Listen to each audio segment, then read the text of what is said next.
Makumbuja rangi mane stress amome kina mondo wako kulande ya minister ole na kula kule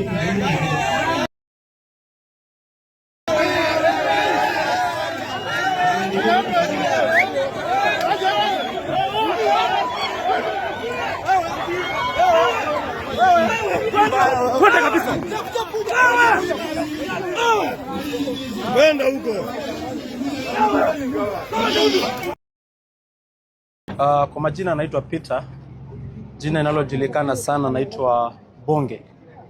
Na mimi ni kijana, nimezaliwa hapa Yatta, nimelelewa hapa Yatta, na tunataka kuzungumza bila kuongopa yoyote, na kwa sababu sisi wote ni watoto wa Yatta.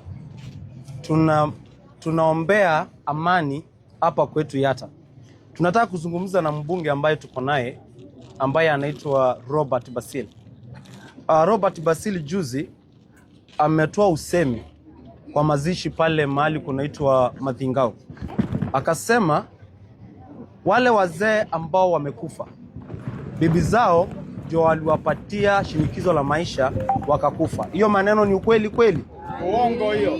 Akasema kuko na mama anazurura akiongea na nyinyi, na mkimuona mfukuze. Simulisikia hiyo maneno nyinyi? Ile kitu ambacho tunasema sisi kama vijana, usemi kama huo ukitoka kwa kinywa cha kiongozi, ni dhahiri kwamba ambaye hicho kiti amekalia anapaswa kuondoka na achane na uongozi wa Yatta kabisa. Kwa sababu wamama ni watu wa maana sana. Wametulea, wametunywesha, na pia wanatuangalia kila siku kama tuko sawa, si ndio? Lakini ukisema wanapatia mabwana zao shinikizo wanakufa, hiyo ni usemi ambao haupaswi kutoka kwa kinywa cha kiongozi yoyote. Na hiyo maneno tumekashifu kabisa. Na tunapatia mbunge wa Yatta siku 7 aombe wamama wa Yatta msamaha kwa sababu ya usemi kama huo. Asipofanya hivyo, asipoomba wamama msamaha, tutaandamana Yatta mzima, na Basil must go. Basil must do what? Must go.